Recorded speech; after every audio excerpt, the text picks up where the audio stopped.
2026년 2월호 리아호나 기쁜 성약의 길 패트릭 키아론 장로 12사도 정원회 1848년에 이즈리얼과 엘리자베스 헤이븐 발로우는 일리노이주 나부를 떠나 솔트레이크 밸리로 향했습니다. 나부의 작은 묘지에 묻어둔 사내 아이는 그대로 둔 채였습니다.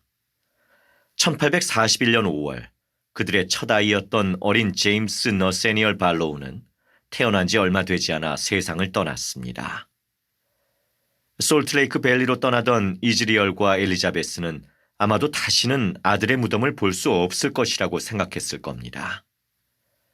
하지만 몇 년 후 이즈리얼은 영국으로 선교 사업을 나가도록 부름을 받았습니다. 그는 동부 쪽으로 가던 길에 나부에 들렀습니다. 엘리자베스가 부탁한 대로 아들의 무덤을 찾아 그 유해를 마을 동쪽에 있는 중앙묘지로 옮기기 위해서였습니다.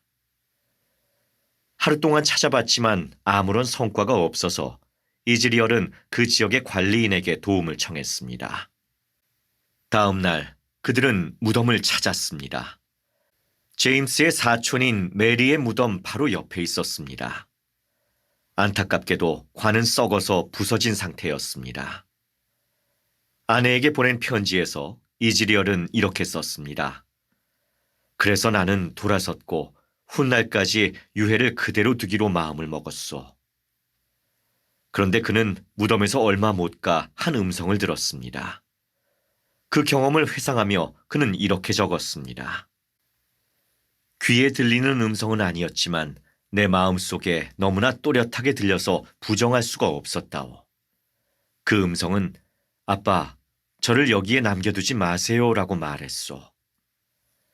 이즈리얼은 무덤으로 다시 갔고 결국 어린 아들을 옮기기로 결정했습니다. 참으로 기이하고 마음이 고요하고 평안해지는 것을 느꼈다오. 그런 느낌은 처음이오. 이 정도만 말하겠소. 살면서 이보다 더 의무감을 강하게 느낀 적은 없었소. 1853년 9월 2일 이즈리얼 발로우와 관리인은 제임스와 메리의 시신을 나부의 중앙묘지로 옮기고 무덤의 머리와 발치에 돌을 놓아 그 자리를 표시했습니다. 이즈리얼은 자신이 무덤가에서 서성이고 있을 때 받은 느낌을 엘리자베스에게 이렇게 말했습니다. 나는 나 자신과 내 것이라 말할 수 있는 모든 것을 주님의 손에 바치고 싶은 소망을 느꼈소. 제임스와 함께 첫째 부활의 아침에 나아오기에 합당한 자로 헤아림을 받을 수 있도록 말이오. 이즈리얼은 자신과 조상과 후손들이 그리스도를 통해 모든 축복 중 가장 큰 축복인 영생을 받을 수 있도록 예수 그리스도의 복음에 헌신하고 성스러운 성약을 지켰습니다. 이는 우리 모두에게도 적용됩니다. 성스러운 약속. 우리의 하늘아버지와 그분의 아들이신 예수 그리스도께서는 우리가 상상할 수 있는 것 이상으로 우리 각자를 사랑하십니다. 그분들의 사랑은 침례 때와 주님의 집에서 주어지는 성약과 관련해 약속된 축복을 통해 가장 잘 나타납니다. 러셀 M. 넬슨 회장님은 이렇게 가르치셨습니다. 참된 종교에서 찾아볼 수 있는 중요한 개념 중 하나는 바로 거룩한 성약입니다. 법률 용어로는 계약이라는 의미도 있는데 이는 대개 두 사람 혹은 둘 이상인 당사자 사이에 맺는 합의를 말합니다. 하지만 종교 용어로서의 성약은 훨씬 더 중요한 의미가 있습니다. 하나님과 맺는 성스러운 약속을 가리키기 때문입니다.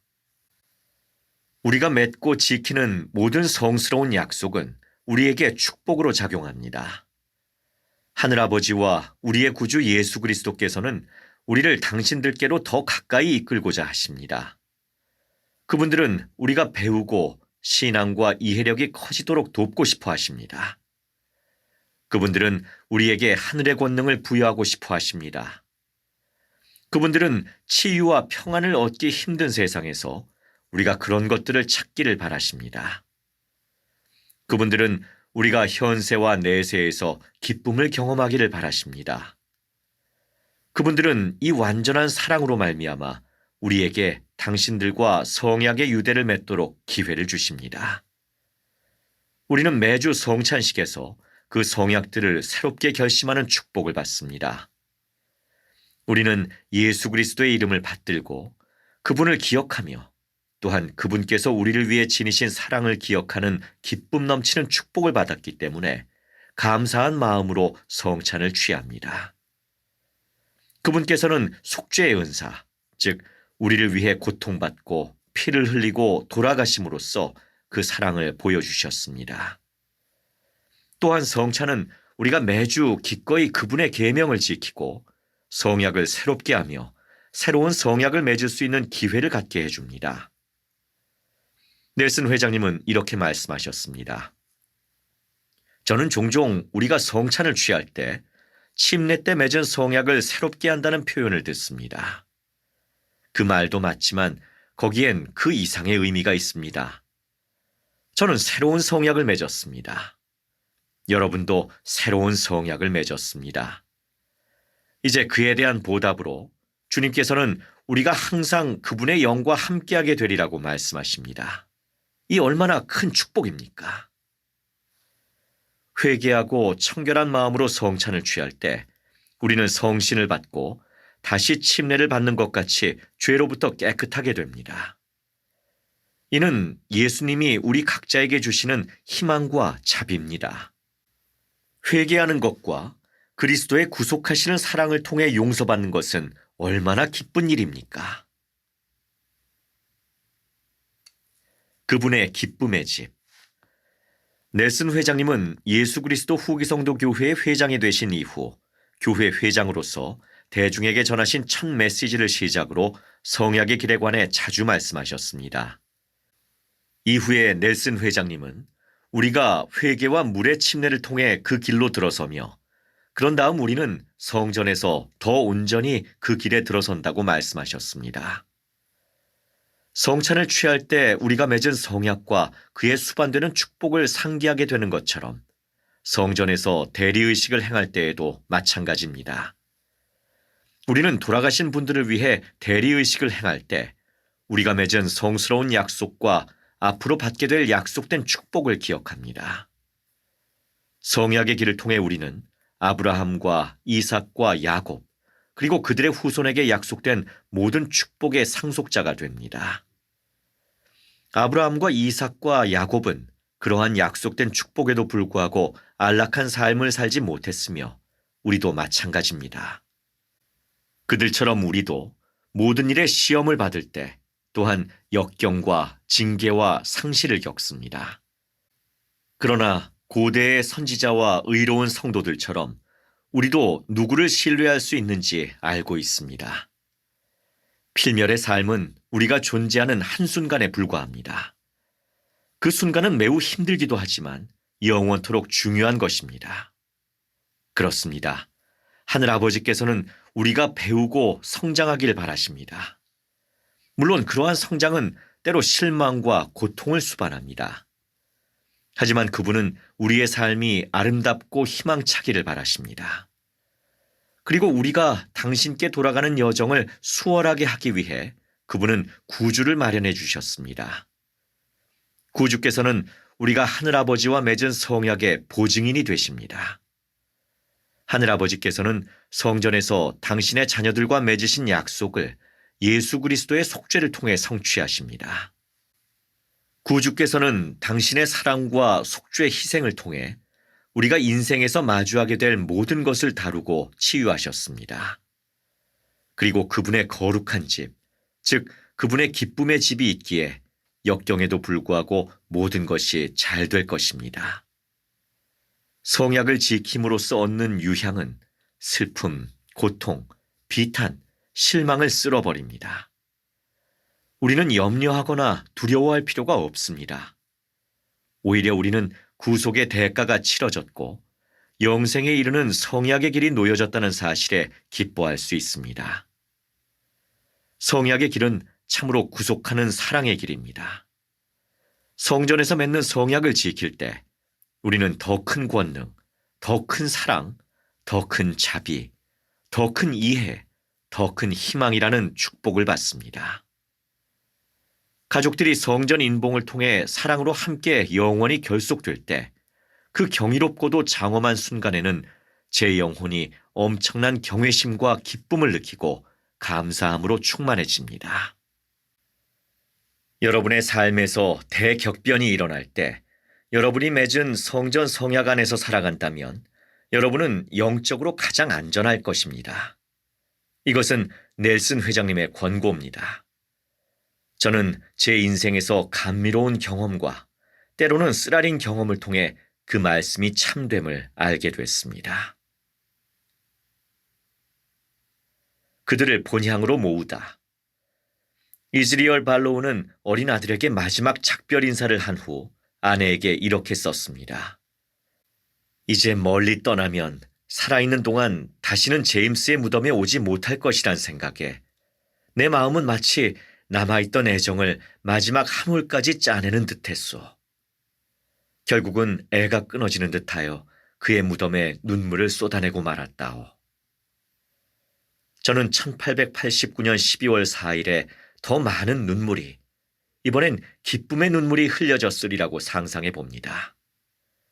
그날 어린 제임스 너세니얼 발로우는 유타 로건 성전에서 부모에게 인봉됐습니다. 이즈리얼은 이미 세상을 떠난 뒤였으므로 다른 이들이 그와 제임스를 대신해 의식을 받았습니다. 키아론 자매와 저는 이즈리얼과 엘리자베스에게 특별한 감정과 깊은 연민을 느낍니다. 우리의 첫 자녀인 션이라는 아들은 태어난 지 3주 만에 심장 수술을 받던 중 세상을 떠났습니다. 그때 하늘이 무너지는 것만 같았습니다. 당시에 우리는 과연 살아갈 수 있을까 하는 의구심이 들었습니다. 우리는 영국에서 가슴에 사무치도록 작은 무덤에 그 아이를 묻었습니다. 15년 후 우리 가족은 영국에 있는 집을 떠나 교회에서 전임으로 봉사하라는 요청을 받았습니다.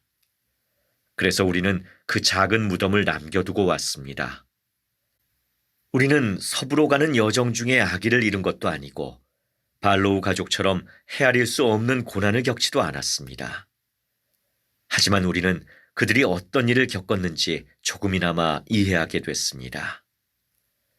우리 아기의 무덤은 아주 멀리 있지만 발로우 가족처럼 우리에게도 예수 그리스도의 부활에 대한 신앙, 그리고 거룩한 인봉 성약을 통해 우리 가족이 영원하리라는 변함없는 신앙이 있습니다. 우리 모두에게는 무덤 저편에서 우리에게 나를 여기에 두고 가지 마세요라고 말하는 조상과 사랑하는 사람들이 있습니다. 성전 성약이 있기에 누구도 남겨둘 필요가 없습니다. 우리의 부름은 그들을 사랑하고 그들에게 봉사하며 그들이 본향으로 모이도록 돕는 것입니다. 우리의 하늘아버지께서는 여러분과 저를 사랑하십니다. 그분은 우리가 땅에서 무엇이든지 매면 하늘에서도 매일 수 있도록 우리에게 성전을 주셨습니다. 그분은 사망의 줄을 끊고 영원한 유대와 영원한 가족 재결합을 위한 길을 마련하기 위해 아들을 보내셨습니다. 그것이 바로 우리에게 의식이 있는 이유입니다. 그것이 바로 우리가 성약을 맺는 이유입니다. 그것이 바로 우리가 성전을 짓는 이유입니다. 그것이 바로 우리가 하나님의 일과 영광에 헌신하는 이유입니다. 그리고 그것이 바로 우리가 기쁨의 눈물을 흘리는 이유입니다. 우리가 하늘아버지와 아들의 면전에서 사랑하는 가족과 영원히 재결합할 것임을 알기 때문입니다. 우리가 성약을 지키고 주님의 영광스러운 구원 사업에 동참해 기쁨과 평안을 찾을 수 있기를 바랍니다. 예수 그리스도를 통한 구제, 금식의 힘, 크리스틴 에미 자매, 본부 상무부제회 회장단 이보좌. 성약의 여성으로서 우리가 도움이 필요한 이들을 돌보고 성전에서와 침례 때 맺은 성약을 지킬 수 있는 한 가지 방법은 진정한 의도를 가지고 기도하는 마음으로 금식하고 도움이 필요한 사람들을 돕기 위해 후한 금식 헌금을 바치는 것입니다. 금식의 법은 주님께서 여러분과 저, 그리고 하나님의 모든 자녀를 축복하기 위해 제정하신 고대의 계명입니다. 저는 금식의 법이 제 삶에 가져다주는 강력한 치유의 축복을 개인적으로 간증할 수 있습니다. 이 자비로운 율법에 따라 생활하면서 저는 큰 위안을 받았고 생명줄과도 같은 하늘의 축복으로 많은 필요사항을 충족할 수 있었습니다. 이 메시지를 준비하면서 저는 금식에 관한 제 경험이 나눌 만한 가치가 있을까 하는 생각이 들었습니다. 그러자 영이 임하여 제 마음을 진정시켜줬습니다. 영은 제가 살아오면서 정기적으로 이 아름다운 희생을 했기 때문에 주님의 영이 여러 번 저와 함께 했고 저를 치유했으며 제가 가진 것 이상의 힘을 저에게 줬다고 부드럽게 속삭여줬습니다. 이런 질문이 들리는 것 같았습니다. 그 많은 세월 동안 불가능한 일을 해낼 수 있었던 힘은 어디서 나왔다고 생각하느냐? 그 순간 저는 금식의 법에 따른 축복이 제 삶의 모든 면에 깊이 스며들었으며 이 법에 따라 생활함으로써 하나님의 뜻을 행하고 그분처럼 될 수 있도록 그분의 권능을 더 많이 받게 되었음을 깨달았습니다. 주님의 방법으로 금식할 때 우리는 삶에서 하나님의 권능이라는 축복을 더 많이 받을 수 있습니다. 특권이자 축복. 어릴 때 우리 가족은 생계를 유지하기 위해 많은 고생을 했습니다. 저는 감독의 창고에서 식료품을 받았던 기억이 납니다. 그런 식료품이 마련될 수 있었던 것은 다른 성도들이 후한 금식 헌금을 바쳤기 때문입니다. 그들의 희생이 있었기에 우리 가족은 힘든 시기에 축복을 받을 수 있었습니다. 저는 이제 금식을 하고 도움이 필요한 사람들에게 기부할 수 있는 이 기회를 축복으로 여깁니다. 도움이 필요한 사람들을 돕기 위해 아무리 작은 것이라 하더라도 무언가를 줄 수 있다는 것은 특권이자 축복입니다. 그리고 그 과정에서 우리는 예수 그리스도 안에서 위안을 얻습니다. 구주께서는 금식을 하는 강력한 목적과 축복에 대해 당신의 선지자를 통해 다음과 같이 가르치셨습니다. 내가 기뻐하는 금식은 흉악의 결박을 풀어주며 멍에의 줄을 끌어주며 압제당하는 자를 자유하게 하며 모든 멍에를 꺾는 것이 아니겠느냐. 또 줄인 자에게 네 양식을 나누어 주며 유리하는 빈민을 집에 들이며 헐벗은 자를 보면 입히며 또 내 골육을 피하여 스스로 숨지 아니하는 것이 아니겠느냐. 우리는 정기적으로 매달 한 번씩 금식 주일에 금식하고 도움이 필요한 사람들을 돕기 위해 금식 헌금을 바칠 기회를 가집니다. 우리는 먹지 않은 음식의 가치에 상응하는 헌금을 바칠 수 있습니다. 또한 능력이 된다면 관대한 마음으로 이 음식의 가치보다 더 많은 금액을 내는 것이 권장됩니다. 12사도 정원회의 조셉 B. 워슬인 장로님은 이렇게 가르치셨습니다. 금식 헌금은 오직 한 가지 목적으로 사용되고 있는데 그것은 가난한 사람들의 생활을 축복하는 것입니다. 금식 헌금으로 감독에게 주어지는 모든 돈은 가난한 이들을 돕기 위해 사용됩니다. 헌금이 그 지역의 필요량을 넘게 되면 그것들은 다른 지역의 필요사항을 충족시키기 위해서 전달됩니다. 구주께 더 가까이 나아감. 금식할 때 우리는 기도하는 마음으로 주님 앞에 자신을 낮추고 두 끼 또는 24시간 동안 먹고 마시는 것을 삼갑니다. 건강이 좋지 않아 정기적으로 금식할 수 없는 사람의 경우 넬슨 회장님은 이렇게 권고하셨습니다. 각자 자신에게 희생으로 여겨지는 만큼의 금식을 정하십시오. 이때 구주께서 여러분을 위해 치르신 숭고한 희생을 기억하시기 바랍니다. 금식은 희생으로 연결되며 희생은 우리의 주님이자 구주이신 예수 그리스도와 그분의 속죄를 상징합니다. 어떤 목적으로 금식하고 또 금식하는 동안 무엇을 금해야 하는지 알기 위해 영감을 구할 때 우리는 그분의 희생을 경건하게 숙고할 기회를 갖게 됩니다. 또한 우리는 금식하는 내내 구주를 생각할 수 있습니다. 주님께서는 우리가 기도하는 마음으로 임하는 이 경험을 통해서 당신에 대해 배우고 당신께 더 가까이 나아가기를 바라십니다. 길을 수축함. 주님의 교회에서 우리는 신성한 도움이 필요할 때에도 금식을 하라는 권고를 받습니다. 어느 여름의 일이 기억납니다. 저는 가족 한 명과 다투게 됐고 그 일로 상처를 받아 마음이 몹시 불안정한 상태였습니다. 제게 이 문제를 초래한 사람을 포함하여 가족은 며칠 함께 모여 그 문제를 상의하기로 했습니다. 저는 어떤 말과 행동을 해야 할지 알기 위해 간절히 기도하고 금식했습니다. 저는 제가 가진 것보다 더 많은 지혜와 사랑이 필요했습니다. 그날 저녁 우리가 모였을 때 자비롭게도 주님의 영이 우리의 마음을 부드럽게 해주었습니다. 제가 기억하기로 저는 제가 했던 말에서 가르침을 얻었습니다. 그 말은 제 입에서 나온 것 같지 않았습니다. 그것은 사랑과 명료함, 권능, 영으로 가득한 말이었습니다. 저는 하나님께서 우리 가족을 사랑하시고 우리를 치유하고 싶어 하신다는 것을 온전히 느끼며 흐느껴 울었습니다. 저는 진지한 기도와 금식을 통해 오는 주님의 권능과 치유의 계시를 목격했습니다.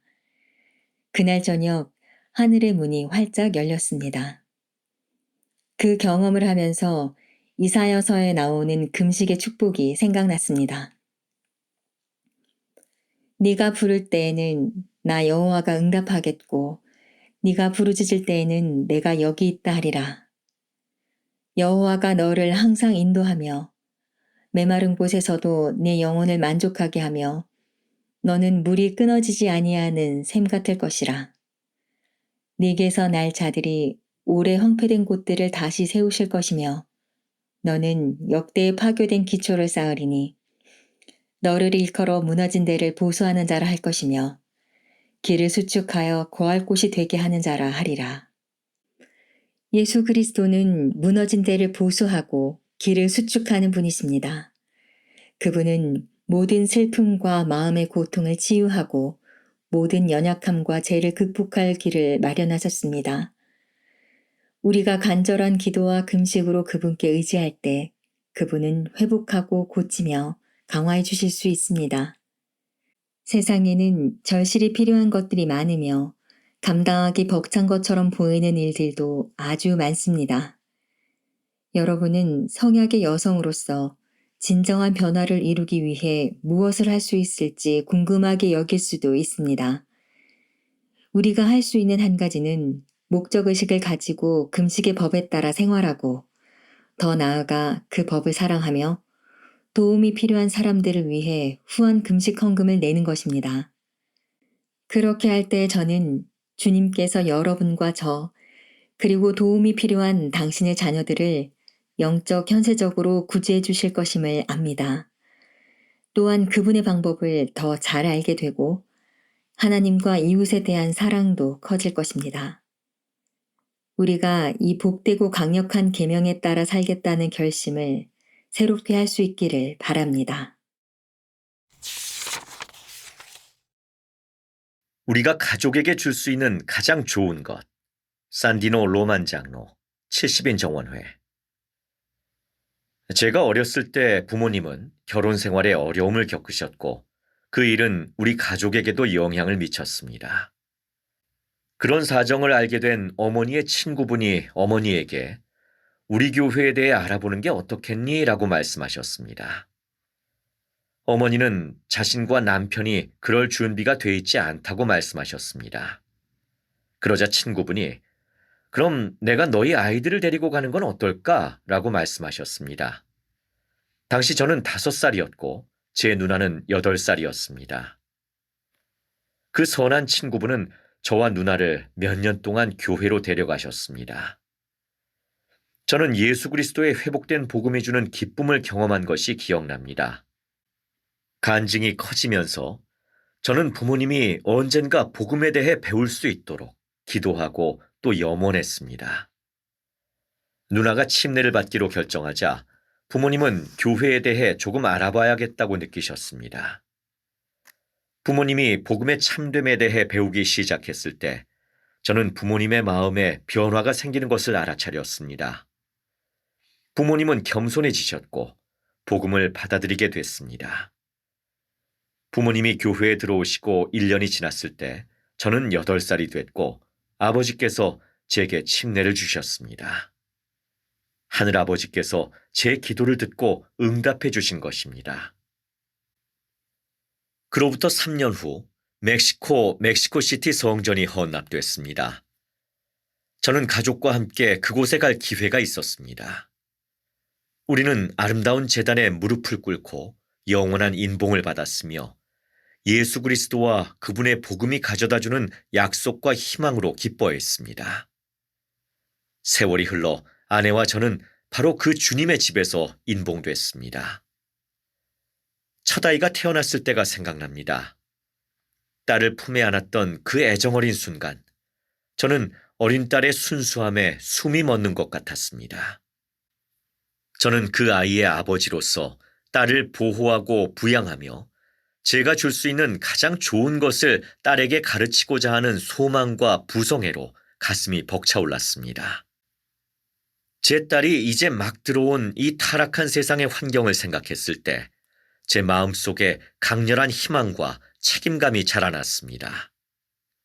그것은 아내와 제가 성전에서 주님과 성약을 맺었기 때문입니다.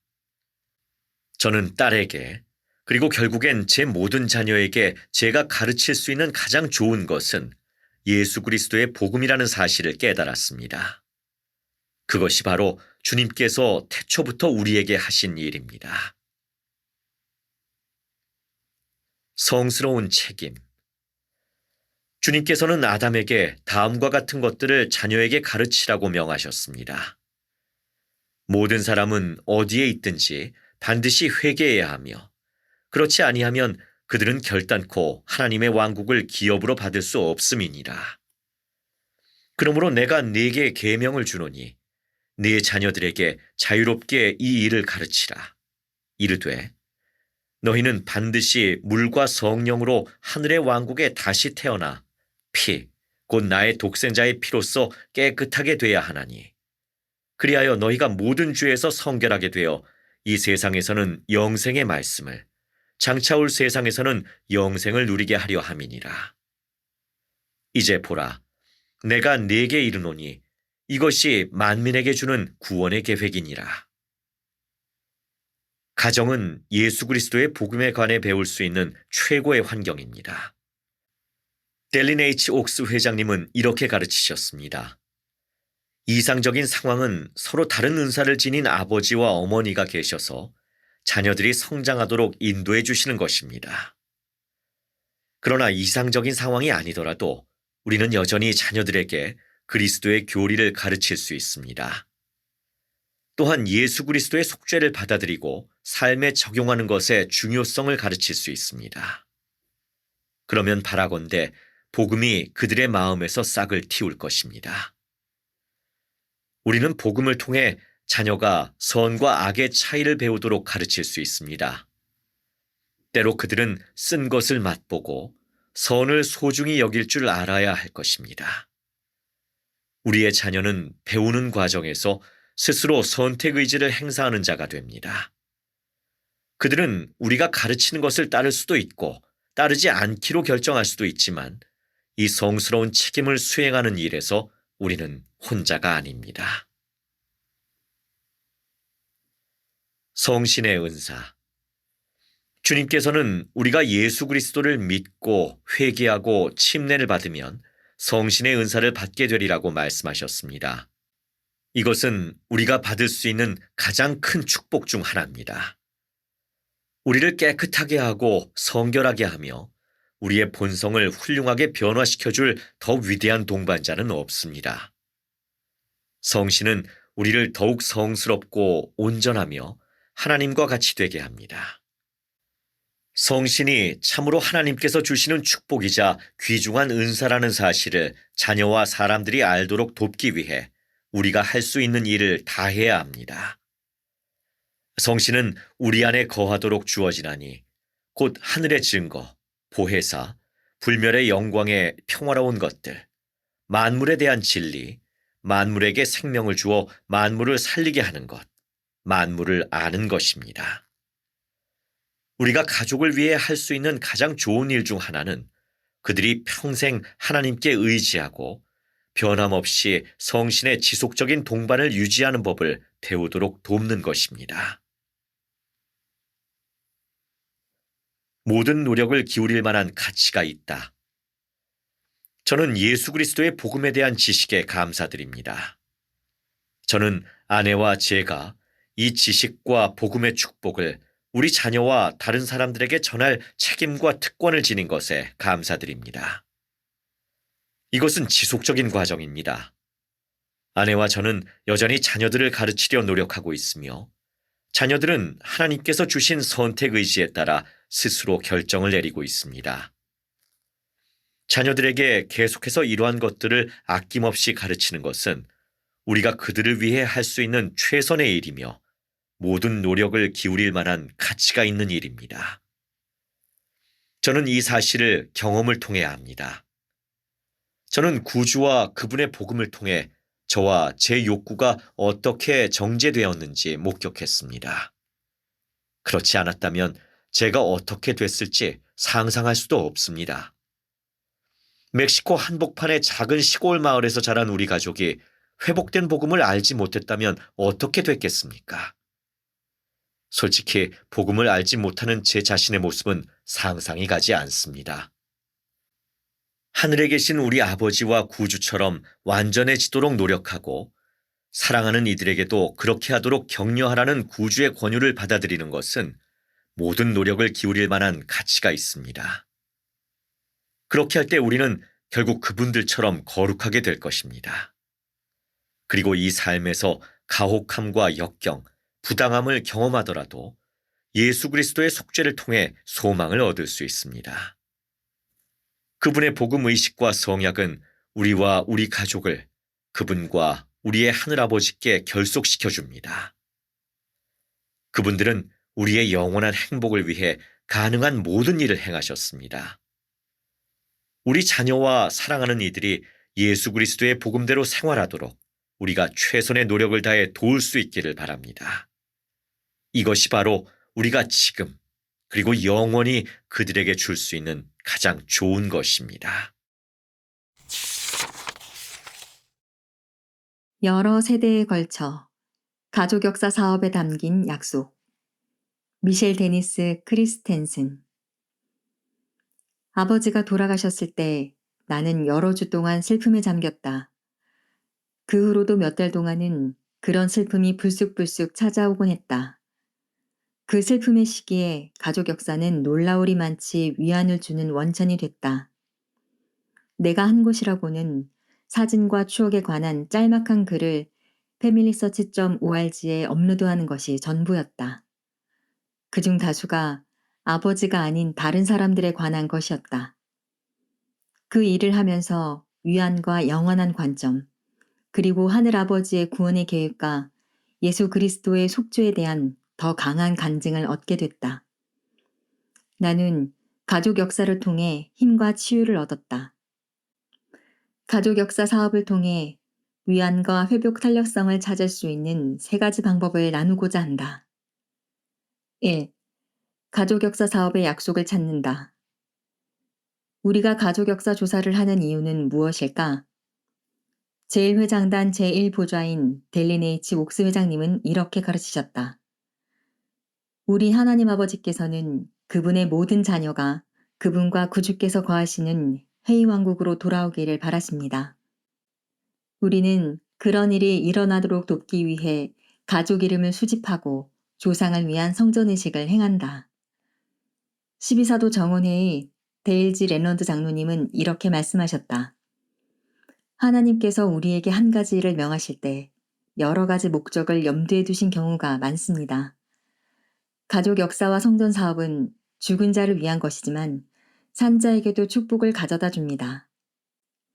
가족 역사 사업을 하는 것에는 우리의 필멸의 삶에 영향을 미치는 많은 약속이 담겨 있다.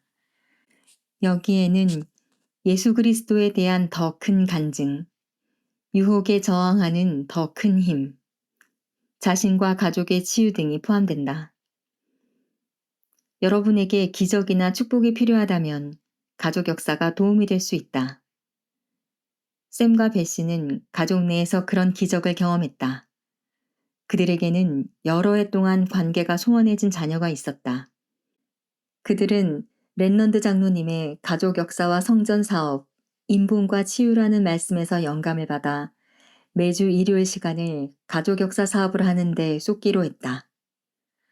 여러 달 후 그들은 자녀와 재회했으며 관계를 회복하고 있다. 영은 그들이 가족 역사 사업을 하라는 랜런드 장로의 권유를 따랐기 때문에 그 기적이 일어났다는 것을 확인해 줬다. 그들의 경험은 성전 및 가족 역사 사업과 관련된 소리 없는 기적을 증거하는 많은 사례 중 하나이다. 여러분은 그들과는 다른 경험을 할 수도 있다. 주님께서는 당신의 지혜로 적절한 시기에 올바른 방법으로 여러분을 축복하실 것이다. 2. 큰 보상을 위해 작은 걸음을 내디딘다. 가족 역사에 대한 약속은 고급 기술이나 장시간의 노력을 요하지 않는다. 간단하게 시작하고 거기서부터 확장해 나간다. 저녁 식사 시간에 부모님이나 조부모님의 삶에 대해 이야기한다. 패밀리서치.org 또는 모바일 앱에서 조상의 추억을 읽는다. 자녀나 여러분의 삶 또는 다른 사람들의 삶에 관한 추억의 책을 만들어 본다. 가족 구성원에 대해 알면 여러분도 변화될 수 있다. 최근에 나는 남편 조상들의 인생 이야기와 그들이 생계를 위해 유타 중부에서 소금을 채굴하며 고생한 이야기를 읽었다. 나는 많은 시간을 들여 그들의 인생사에 몰두했다. 나는 그것이 조상들의 재미있는 생애 이야기 이상의 의미가 있다는 것을 깨달았다. 거기에는 회복 탄력성에 대한 교훈이 있었다. 역경에 맞선 그들의 강인한 모습은 내 마음속 깊은 곳에 무언가를 일깨워 주었고 내가 살면서 겪었던 시련들에 대한 감사로 가득 찼다. 그들의 흔들리지 않은 신앙은 내 간증을 강화해 주었다. 그들의 이야기는 우리 모두가 우리 자신보다 훨씬 위대한 영원히 무언가의 일부라는 것을 상기시켜 줬다. 12사도 정원회의 닐 엘 앤더슨 장로님은 이렇게 가르치셨다. 이 필멸의 여정은 영원한 여정의 일부일 뿐이며 우리와 함께하다가 먼저 가신 분들은 살아계십니다. 수세기 전에 살았던 분들도 살아계십니다. 후대에 올 사람들도 살아있을 것입니다. 3. 루츠테크에서 더 알아본다. 자녀들이 자라 자기 가족을 꾸리게 되면서 나는 특히 가족 역사에 관심이 없어 보이는 이들에게 그 일의 즐거움을 어떻게 나누어야 할지 종종 고민이 됐다. 나는 수년간 가족 역사를 통해 얻은 회복 탄력성과 힘, 기쁨을 그들도 경험하기를 바랐다. 어느 해 나는 루츠테크에 참석해서 조상의 뼈에 살을 붙인다는 말을 들었다. 그건 내가 얻고자 했던 해답이었다. 그 해에 나는 여러 강좌에 참석했는데 거기서 나는 가족들의 관심사에 맞춰 가족 역사를 하는 비결과 방법을 배웠다. 루츠테크.org에는 수백 개의 무료 교육 영상이 있다. 강좌는 기초부터 고급 조사 과정에 이르기까지 다양하다. 여러분은 특정 지역의 지리, 개인 역사 쓰기, DNA 연구 등과 관련된 강좌를 시청할 수 있다. 이전 강좌를 여러분의 영상에 추가하고 언제든지 시청할 수 있다. 성전 및 가족 역사 사업에 참여할 때 여러분의 조상만이 아니라 그 이상의 축복을 얻게 될 것이다. 그 일을 통해 슬픔을 겪거나 스트레스를 받을 때 위안을 얻고 가족이 강화되며 하늘 아버지와 예수 그리스도에 대한 간증이 커질 것이다. 봉사와 희생으로 의미 있는 부활절 보내기. 조이 디드, 교회 잡지. 부활절을 좀 더 의미 있게 기념하면 더 큰 기쁨을 얻고 예수 그리스도께 더 가까이 나아갈 수 있다. 12사도 정원회의 게리 스티븐슨 장로님은 이렇게 말씀하셨다. 우리는 부활절을 더 높고 거룩한 방식으로 기념하라는 권고를 받았습니다. 예수 그리스도 후기 성도 교회에서 우리는 상한 마음과 통회하는 심령을 희생으로 드리라는 명을 받는다. 또한 회개하고 예수 그리스도를 따르며 그분의 계명에 따라 생활하도록 노력하라는 명을 받는다. 우리는 부활절기에 희생과 타인을 위한 봉사를 함으로써 구주를 더 잘 기릴 수 있다. 봉사하고 베푸는 몇 가지 방법. 여러분의 삶에서 그리스도의 영향력을 증대하고 좀 더 의미 있는 부활절기를 보내기 위해 다음 재원을 고려하거나 여러분만의 계획을 세운다. 시간과 힘을 들여 여러분의 부름에 봉사한다.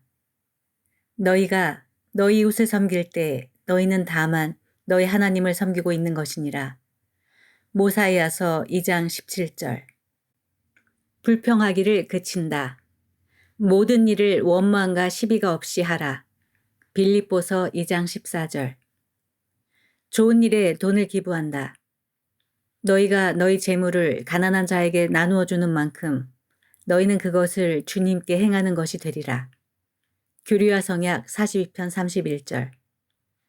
도움이 필요한 사람에게 음식을 제공한다. 내가 줄일 때에 너희가 먹을 것을 주었느니라. 마태복음 25장 35절. 금식과 기도를 함으로써 금식의 법을 실천하고 도움이 필요한 사람들을 위해 금식 헌금을 바친다. 여러분은 주 예수 그리스도께 더 가까이 나아가게 될 것이다. 너희가 이를 행하는 만큼 땅에 충만한 것이 너희 것이니라. 교류와 성약 59편 16절. 누구에게 봉사할지 선택한다. 오직 사랑으로 서로 종노릇하라. 갈라디아서 5장 13절. 거룩한 음악이 담긴 재생 목록을 만들어 다른 사람들과 공유한다. 성령으로 충만함을 받으라. 시와 찬송과 신령한 노래들로 서로 화답하라. 에베소서 5장 18에서 19절. 더 자주 성전에서 예배한다. 이는 내가 나 자신을 위하여 의롭게 나를 섬길 순결한 백성을 일으킬 것임이니라. 교류와 성약 100편 16절. 그리스도와 같은 성품, 자애, 사랑, 이해심, 인내, 오래 참음, 친절, 공감. 이 중 한 가지를 새로 개발하기 위해 노력한다. 나는 마음이 온유하고 겸손하니 나의 멍에를 메고 내게 배우라.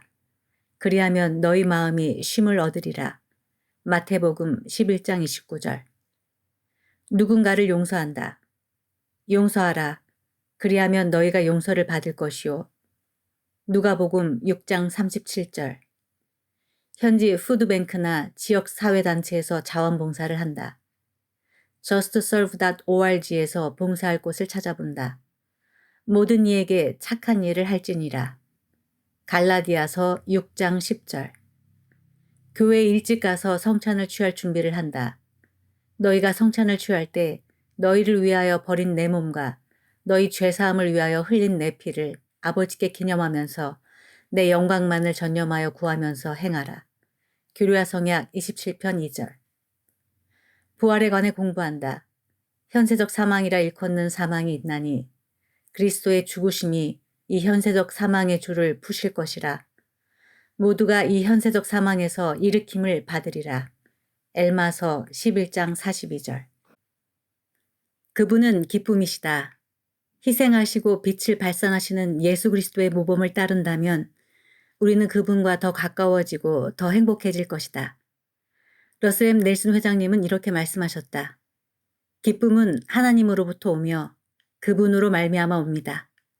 그분은 모든 기쁨의 근원이십니다.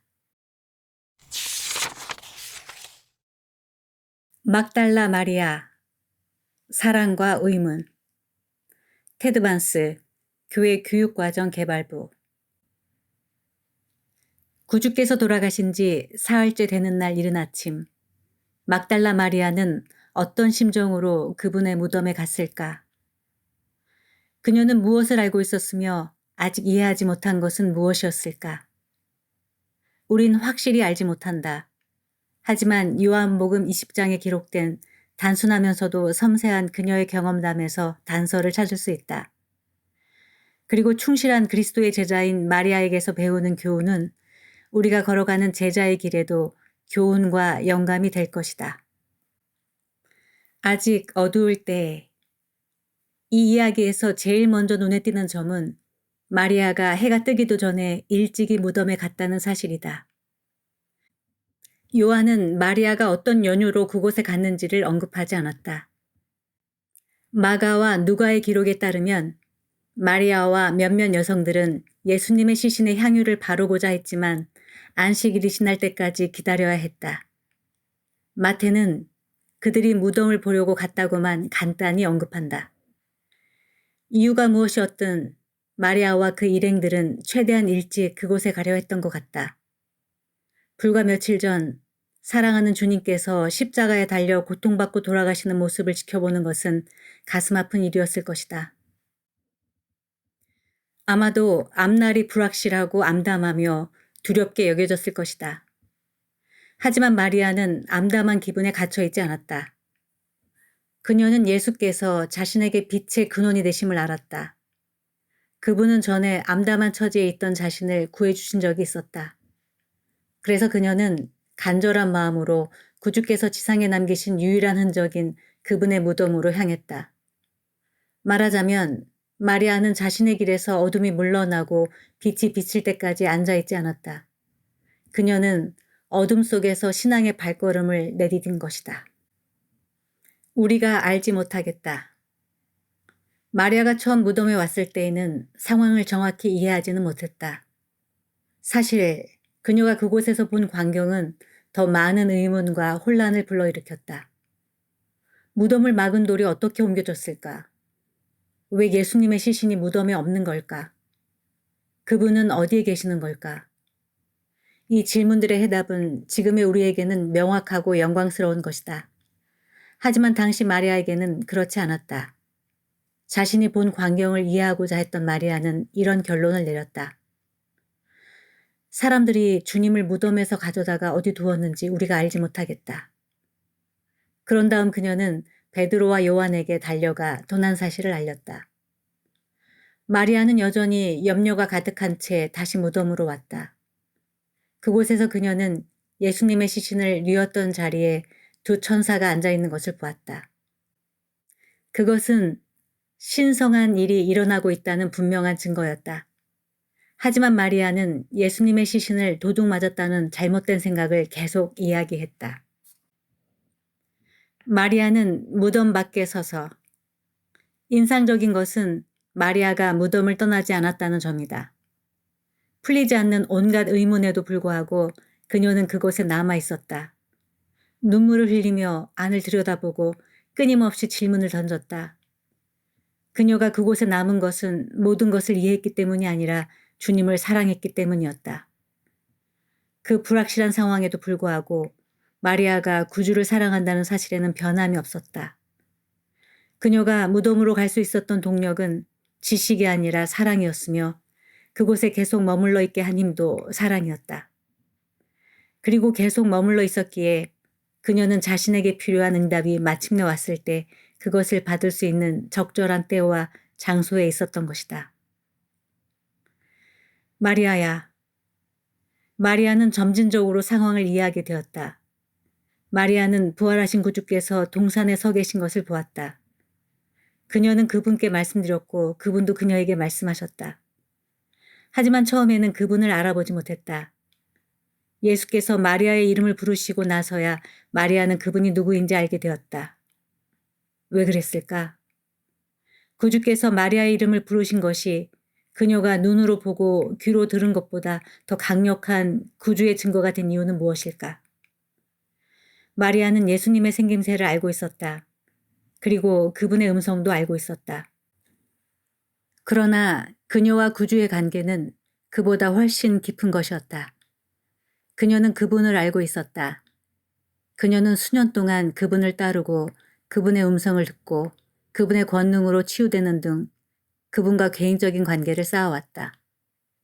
그것이 그녀가 마침내 그분을 알아본 이유였던 것 같다. 어쩌면 우리도 모두 좀 더 마리아와 같은 사람이 되어야 할지 모른다. 우리 모두는 아직 어두울 때에 신앙의 발걸음을 내디딜 용기가 필요하다. 괴로운 일을 겪을 때, 의문이 꼬리에 꼬리를 물 때, 현세적으로만 넘겨짓는 바람에 영적 진리를 알아보지 못할 때, 우리는 마리아가 그랬던 것처럼 예수 그리스도에 대한 사랑에 매달릴 수 있다. 우리는 우리 자신의 신체 감각보다 그분을 훨씬 더 신뢰할 수 있을 정도로 그분과 매우 강한 관계를 구축할 수 있다. 그러면 우리는 무슨 일이 있더라도 구주에 대한 사랑으로 계속 그분 가까이에 머물 수 있게 되며 마침내 해가 떠올라 마리아처럼 영적 진리에 대한 우리의 눈도 뜨일 것이다. 그들은 구주를 알았다. 요한, 예수께서 사랑하시는 제자. 에릭 D. 스나이더. 요한은 구주의 12사도 중 한 명이었다. 요한과 그의 형제 야고보, 그리고 그들의 동료 사도인 베드로는 주님의 측근들이었으며 다른 9사람이 없을 때에도 주님과 함께했다. 이 세 사람이 구주와 긴밀한 관계에 있긴 했지만 요한과 예수님의 관계는 독특했던 것으로 보인다. 그는 사도들 중 유일하게 십자가형을 목격한 사람으로 기록돼 있다. 요한복음의 90% 이상은 다른 세 복음서에 나오지 않는 내용들로 구성돼 있다. 마지막 만찬 때 예수님 옆에 앉아 그분께 머리를 기댔던 사람이 요한이었다. 구주께서 지상을 떠나실 때 당신의 어머니를 돌봐달라고 지명한 사람도 요한이었다. 그리고 자신을 예수께서 사랑하시는 제자라고 칭한 사람도 요한이었다. 수세기 동안 기독교인들은 요한이 한 그 말의 의미가 무엇인지 궁금하게 여겼다. 어쨌든 간에 주님은 모든 사람을 사랑하시기 때문이다.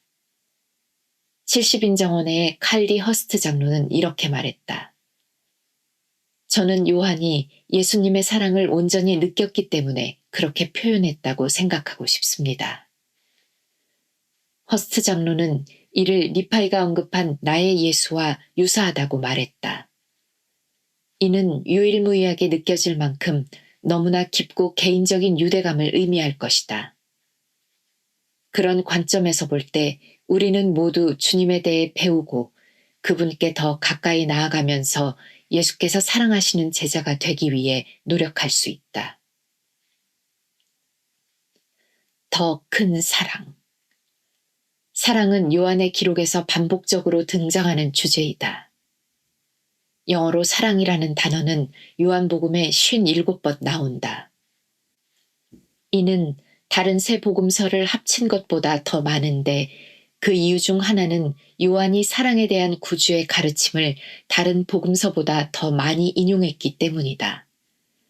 사랑은 요한 1서의 105계절에서 48번 더 등장한다. 예수께서 사랑하시는 제자가 사랑을 주요 주제로 삼은 것은 참으로 적절하지 않은가? 요한은 예수님을 만나기 전부터 제자의 길에 들어섰었다. 그는 침례 요한의 추종자였으며 예수님에 대한 침례 요한의 증언을 믿었던 것으로 보인다. 사도 요한은 훗날 계시자 요한이 됐으며 그는 세상의 종말에 관해 기록하도록 예임됐다. 그는 다른 사람들이 거의 보지 못한 것들을 봤으며 3명의 니파인 제자들과 함께 거의 20세기 동안 그리고 그 이후로도 계속해서 인류에게 성역을 베풀고 있다. 요한의 영적인 지식과 경험은 거의 타의 추종을 불허한다. 하지만 그런 깨달음은 점진적으로 이루어졌다. 부활절 아침, 요한은 베드로를 앞질러 텅 빈 무덤으로 달려갔다. 하지만 그는 무덤에 들어가지 않고 선임 사도가 먼저 들어가도록 기다렸다.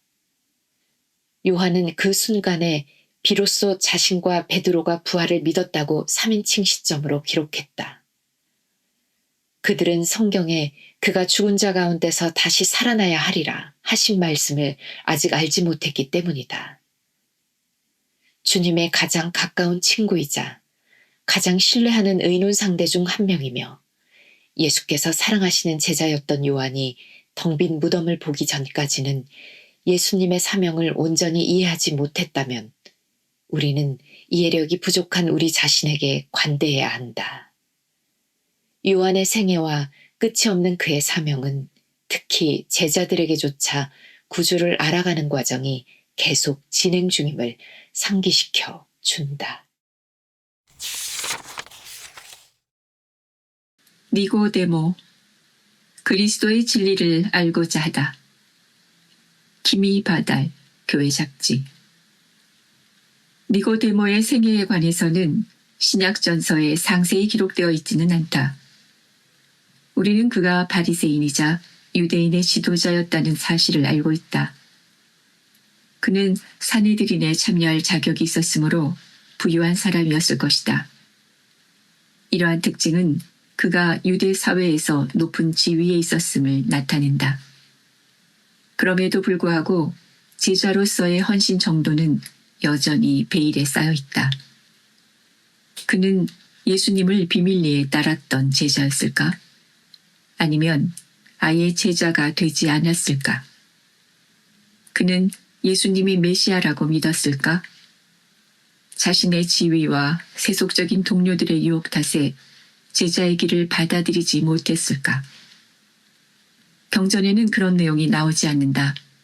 하지만 현대의 그리스도를 따르는 사람으로서 우리는 이 부활 절기에 예수 그리스도를 탐구하면서 니고데모의 행동에서 통찰을 얻을 수 있다. 예수님과의 만남. 니고데모가 복음서에 처음 등장하는 장면은 그가 밤에 예수님을 은밀하게 만났을 때다. 구주께서 사람이 거듭나지 아니하면 하나님의 나라를 볼 수 없느니라라고 말씀하시자 그는 혼란스러워했다. 니고데모는 그 말씀을 문자 그대로 받아들였으므로 그 가르침에 대해 의문이 들었다. 예수께서는 그를 부드럽게 꾸짖으시며 그 말씀의 영적 의미와 메시아로서의 자신의 역할을 알려주려 하셨다. 이 만남은 니고데모가 구주의 가르침을 이해했는지를 밝히지 않은 채 끝난다. 니고데모는 예수께서 하늘아버지로부터 오셨다는 사실을 마음으로 알고 있었다. 그렇지만 아마도 예수께서 전하신 상징적 메시지를 세속적인 현실이나 자신의 종교적 믿음과 구별하지 못했을 것이다. 이런 관점을 갖게 된 것은 규정된 유대교 전통을 평생 따른 결과였을 수도 있다. 우리는 살면서 세상이 어떻게 돌아가야 하는지에 대한 자신의 신념을 고수한 채 하늘아버지께 응답을 구할 때가 얼마나 많은가. 우리가 자신의 습관을 바꾸거나 사회적 지위나 명성이 위태로워지는 상황을 감수하려는 마음도 없이 구주를 찾을 때가 얼마나 많은가. 니고데모는 그날 밤 구주의 메시지를 완전히 이해하지는 못했다.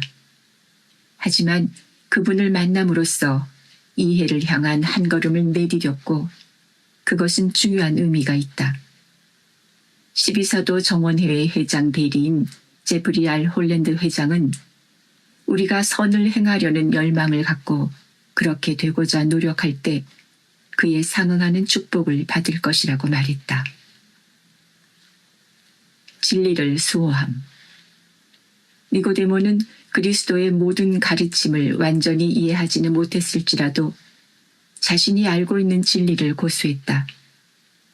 그 결과 대제사장과 바리새인들이 모여 주님을 정죄할 때 니고데모는 유일하게 구주를 옹호했다.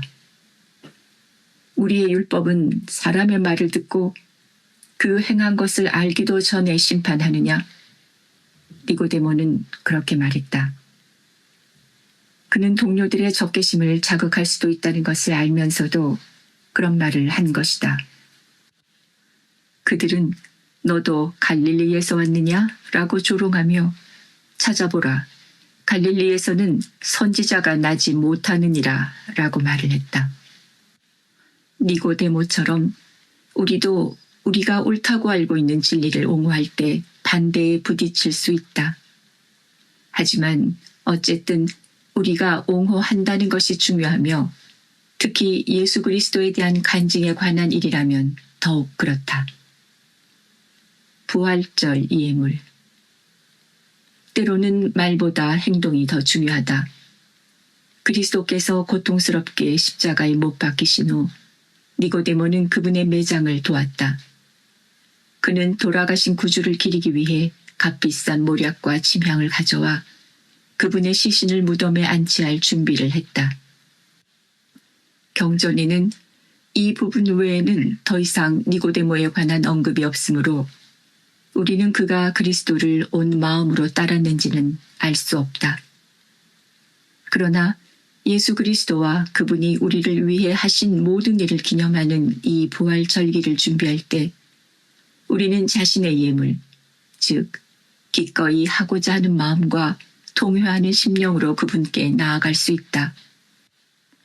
우리는 구주가 어떤 분이신지 알고자 하는 소망을 새롭게 하고 우리가 참되다고 알고 있는 모든 것을 고수할 수 있다. 그렇게 할 때 부활절은 삶에서 가장 큰 기쁨으로 인도하는 길이며 인생에서 가장 힘겨운 절망도 치유할 수 있는 유향이신 그리스도를 기억하는 시간이 될 것이다. 수로에 갇힌 망아지. 데이비드 F. 딕슨, 미국 유타주. 몇 년 전에 나는 미국 애리조나주 카사그란데 남쪽 지역에서 농장 컨설턴트로 일했는데 하루는 알팔파밭 한가운데 앞말이 한 마리 보였다. 이곳에 말이 있으면 안 되는데 나는 혼잣말을 했다. 차를 몰고 가까이 가서 보니 근처에 콘크리트 관계수로에 망아지 한 마리가 갇혀 있었다.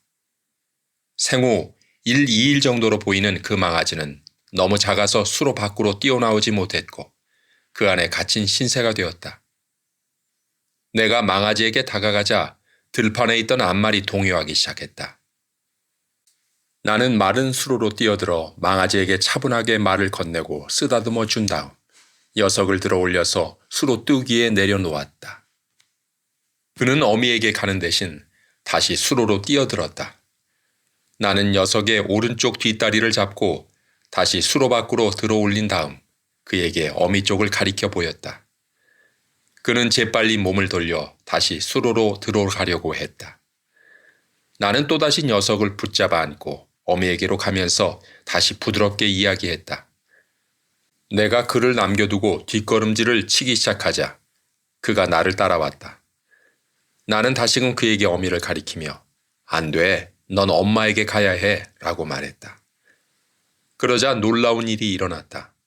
어미 말이 히힝 하고 울었다. 그 꼬마 말은 곧바로 어미의 목소리를 알아차리고는 재빨리 어미에게로 달려갔다. 그 둘은 들판을 벗어나 황야를 향해 달렸다. 나는 이 경험을 되새기면서 우리 중 많은 이들이 빠져나올 수 없는 수로에 빠졌거나 계속 빠져들고 있는 건 아닐까 하는 생각을 했다. 어쩌면 그것은 죄나 중독 또는 의심의 수로일 수도 있다. 러셀 M. 넬슨 회장님은 이렇게 가르쳤다. 우리는 주님의 말씀을 듣고 그 말씀에 순종하겠다는 의도를 갖고 주의를 기울여야 합니다. 넬슨 회장님은 우리가 경전과 성전에서 후기의 선지자와 사도들의 말씀에서 그리고 성신의 속삭임을 통해 주님의 음성을 듣는다고 말씀하셨다. 그 망아지가 구조된 것은 어미가 그를 불렀을 때였다.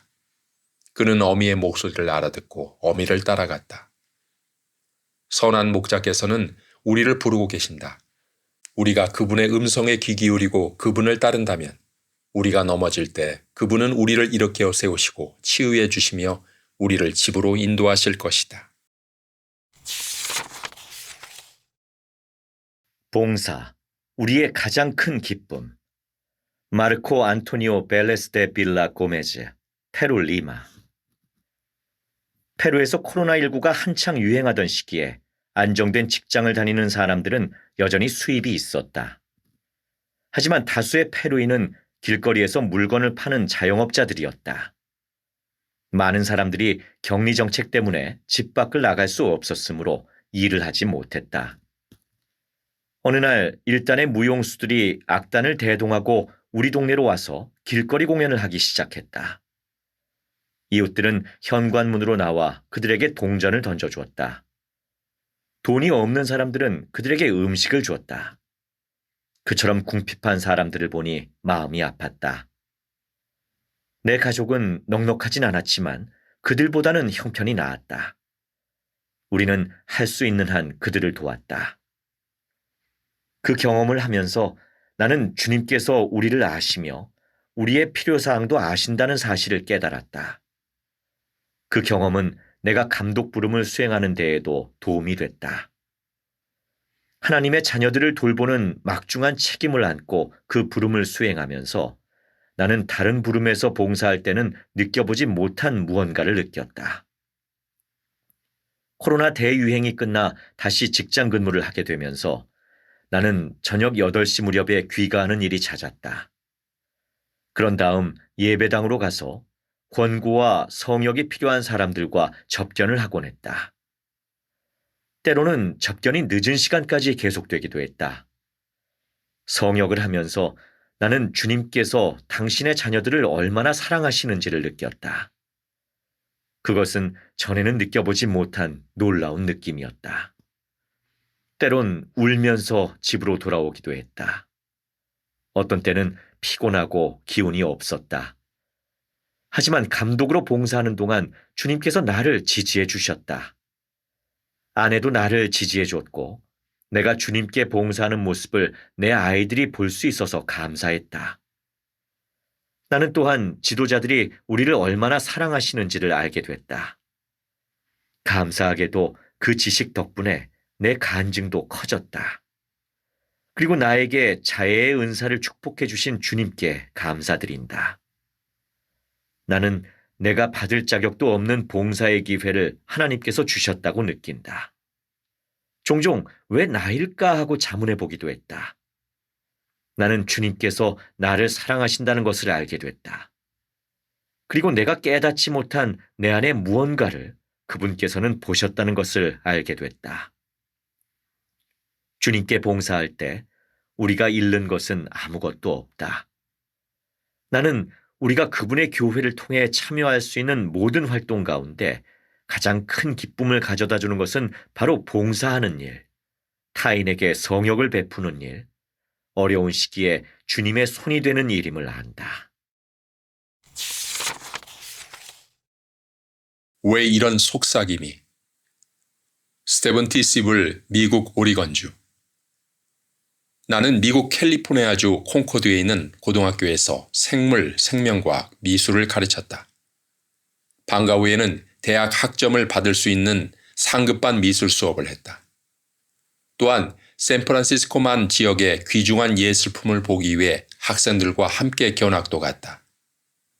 한 번은 샌프란시스코의 한 미술관에서 로댕의 청동 조각품과 그 밖의 미술 작품을 관람하고 금문교 공원에서 점심을 먹는 견학 계획을 세웠다. 학생들은 그 견학을 열렬히 고대했다. 우리가 계획한 날짜는 1989년 10월 17일이었다. 그런데 당일 아침이 되었을 때 두려운 감정이 엄습했다. 나는 샌프란시스코로 가지 말아야 한다는 느낌을 받았다. 그러나 그 이유는 알지 못했다. 그 영적인 느낌은 강렬했으며 아침 내내 지속되었다. 나는 그 느낌을 떨쳐버리려고 했으며 내가 느끼는 것이 근거 없는 두려움인지 아니면 새로운 환경에서 여러 명의 10대들을 책임져야 한다는 일반적인 불안감 때문인지 알기 위해 조용히 기도했다. 그러던 중 도저히 무시할 수 없는 다음과 같은 경전 구절이 떠올랐다.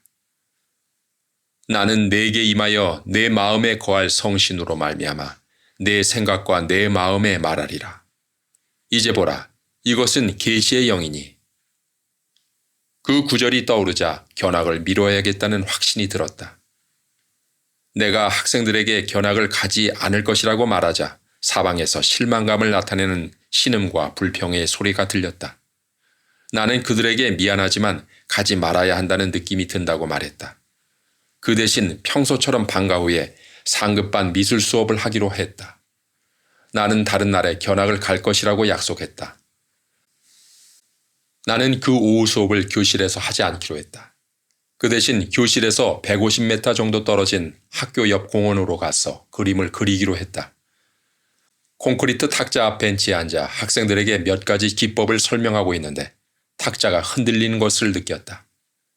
나는 학생 중 누군가가 발로 탁자를 차고 있다고 생각했다. 그런데 갑자기 공원의 나무들이 세차게 흔들리기 시작했다. 그리고 나뭇가지들이 뚝뚝 부러졌다. 공원의 지면이 출렁이는 양탄자처럼 요동쳤다. 무섭게 우르렁거리던 소리는 굉음으로 바뀌었다. 몇몇 학생들은 울고 소리 지르기 시작했다.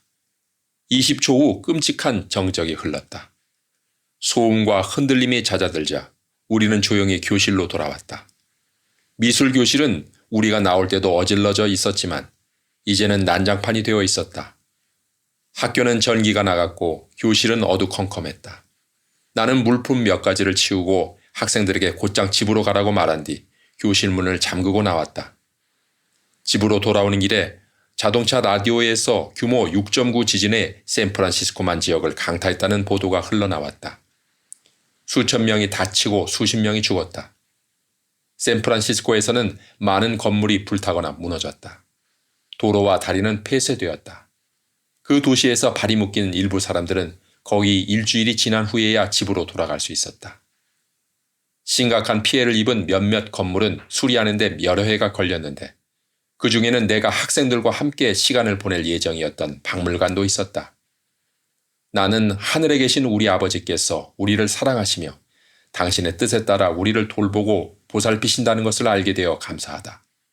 또한 우리가 들으려 한다면 하나님께서 성신의 속삭임을 통해 신체적, 영적 위험을 경고해 주신다는 사실에 감사드린다. 러셀 M. 넬슨 회장님은 다음과 같이 가르치셨다. 우리는 하나님 아버지께 기도함으로써 인도와 지시를 받을 수 있고 주의를 산만하게 만드는 세상의 유혹과 위험에 대해 경고받으며 우리 스스로의 힘으로는 할 수 없는 일들을 성취할 힘을 얻을 수 있습니다. 우리가 진실로 성신을 받고 그분의 음성을 분별하고 이해하는 법을 배운다면 우리는 크고 작은 일들에서 모두 인도를 받을 것입니다. 나는 이 가르침이 사실임을 안다. 나의 가장 소중한 재산. 에이미 버커 부시먼, 미국 위스콘신주. 우리 자녀인 엘리와 해나는 자폐증과 인지장애를 가지고 태어났다. 어릴 때는 이 아이들을 키우는 게 무척 힘들었다. 우리는 이 아이들에게서 한시도 눈을 뗄 수 없었다. 한 명이 말썽을 부려서 그와 씨름하는 동안 다른 한 명이 말썽을 부리곤 했다. 때로는 둘을 한꺼번에 돌보는 것이 힘에 부쳤다. 엘리는 9살 때 다루기 힘든 공격성을 보였다. 우리는 그 아이를 안전하게 지킬 수 없었다. 전혀 예측할 수 없는 상황에서 엘리는 여동생이나 남편 트로이와 나를 신체적으로 공격하곤 했다. 우리는 그 아이를 다른 곳으로 보내 치료하는 것이 최선이라는 결론을 내렸다. 하지만 그를 받아줄 곳을 찾아야 했다. 우리는 미국 내에서 발달장애와 공격성을 가진 그 아이를 치료할 수 있는 곳은 위스콘신의 우리 집에서 1600km 이상 떨어진 병원뿐이라고 생각했다. 말을 못하는 아들을 집에서 멀리 떨어진 곳으로 보내고 싶은 사람은 아무도 없다. 특히 상황이 어떻게 돌아가고 있는지도 모르는 아이를 보낸다는 것은 더욱 어려운 일이다. 우리는 그렇게 하고 싶지 않았다. 그건 옳은 일인 것 같지 않았다. 하지만 우리는 그것에 대해 기도했고 그렇게 해야 한다는 것을 깨달았다. 나에게는 구주가 필요했다. 엘리는 여행 가방을 싸는 것을 보고 가족 휴가를 연상했고 우리가 재미있는 곳에 갈 것이라고 생각했다. 우리가 병원에 도착해서 엘리를 입원시키자 그는 몹시 화가 났다. 우리를 핥히고 물어뜯었으며 우리의 머리카락을 잡아당겼다. 트로이와 나는 엘리를 입원시키면서 신체뿐만 아니라 정서적으로도 상처를 입었다. 그 순간 나에게는 구주가 필요했다. 이 힘든 상황에 그분은 어디에 계시는지 궁금했다. 병원을 나오면서 우리는 길 건너편에 있는 병원 행정 건물의 복도를 지나가게 됐다. 그런데 뜻밖에도 베르텔 토르발센의 작품 그리스도상을 그대로 복제한 커다란 대리석 조각상이 우리 눈앞에 나타났다. 우리 교회 산하가 아닌 의료기관에서도 그 조각상을 사용하는 줄은 몰랐다. 내 앞에 서 있는 그 조각상을 보자마자 나는 강렬한 감정에 휩싸였다. 나는 치유자께서 두 팔을 벌리고 그곳에 계심을 느꼈다. 그분께서 우리와 우리 아들을 치유하고 계심을 느꼈다. 우리가 옳은 결정을 내렸다는 확신이 들었다. 그분께서는 당신이 항상 우리 곁에 계신다는 사실과 지난 모든 과정에서 우리와 함께 해오셨다는 사실을 우리가 알기를 바라신다는 느낌이 들었다. 하늘의 인도.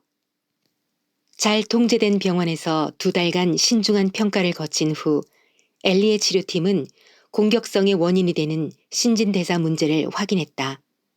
이 문제가 해결되자 그들은 그의 문제 행동을 다루기 위해 응용 행동 분석 요법을 사용했다. 엘리는 병원에서 상태가 크게 호전됐다. 그는 날마다 직원들의 엄청난 관심을 받았으며 예측 가능한 일과를 가졌다. 이런 것은 그가 갈망하는 것이고 완전히 집으로 돌아온 지금 우리가 그에게 주는 것이기도 하다. 입원하고 첫 2달이 지난 후 우리는 그를 데리고 병원 밖으로 짧은 여행을 했는데 그 시간은 내 인생에서 가장 행복한 나날이었다. 우리는 매달 일주일씩 엘리를 방문했는데 그 시간 동안 부모 교육 수업을 들었다. 그의 치료는 4개월간 지속되었다. 해나는 엘리의 부재를 이해하기 힘들어했다. 우리는 엘리가 도움을 받고 있다는 말로 그 아이를 안심시켜줬고 그렇게 해서 해나는 위안을 얻었다. 엘리가 집으로 돌아오고 나서 우리는 그에게 일어난 변화에 놀랐다.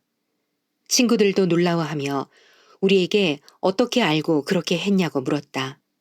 우리는 하늘아버지의 인도를 받았기 때문에 엘리가 알맞은 치료를 받을 수 있었다고 말했다. 가능하게 하는 힘. 나는 우리 아이들 문제로 너무나 암담했던 시기에 구주께서 우리 곁에 계셨다는 것을 간증한다. 삶이 힘들어질 때도 있지만 우리는 다 잘되리라는 것을 안다. 우리는 구주의 속죄를 통한 은혜, 즉 힘든 시기에 우리를 강화해주는 그분의 가능하게 하는 힘을 얻었다. 우리는 암담한 시기를 거칠 때면 인생이 원래 그런 거지 라고 생각한다. 그래서 상황이 그렇게 나쁘게 보이지는 않는다. 하지만 그 시간이 지나가고 나면 우리는 그걸 어떻게 견뎌냈지 라고 생각하게 된다. 우리가 역경을 이겨낸 것은 그 힘든 시기에 구주께서 우리를 업고 가시며 우리에게 도움을 주셨기 때문이다. 다만 하루하루의 투쟁 속에서 우리가 그분의 도움을 받고 있다는 사실을 깨닫지 못했을 뿐이다. 엘리는 치료를 받아 이제 공격적인 성향에서 완전히 벗어났다. 그리고 학교도 졸업했다. 그는 지역사회에서 볼링과 야구를 하며 활발하게 활동하고 있다. 심지어 주방 일을 하는 직업도 있다. 이제 우리는 가족으로서 함께 교회에 참석한다. 아이들이 어리고 까다로웠을 때 낯선 사람들은 나를 많이 안아주면서도 불쌍한 사람, 그런 일을 겪다니 안타깝네요 라고 하는 듯한 곁눈질을 보내곤 했다. 그럴 때마다 나는 마음이 슬퍼졌다. 엘리와 해나는 내 자녀이고 나의 가장 소중한 재산이다. 나는 그들을 사랑한다. 그들을 키우고 돌보는데 어려움이 있지만 그들은 우리에게 축복이다. 나는 그들을 내 삶에서 부정적인 것으로 여기지 않는다. 그들이 흥미롭게 여기는 것들은 내게도 흥미롭다. 이 아이들은 내게 큰 기쁨을 가져다 준다. 이 아이들이야말로 나의 기쁨이다. 내가 하늘아버지의 계획에 따라 충실하게 생활하면 그들을 영원히 지킬 수 있다는 것을 안다. 성약을 나침반으로 삼을 때 베카 브라보, 교회 잡지.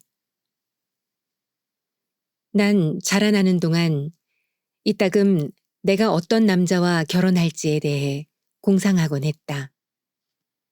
하지만 남편 조니를 만나면서 공상하기를 그만뒀다. 왜냐하면 조니는 내가 상상했던 것보다 훨씬 더 훌륭한 사람이었기 때문이다. 그중 가장 중요한 것은 조니가 자신의 성약을 삶의 지침으로 삼는다는 점이다.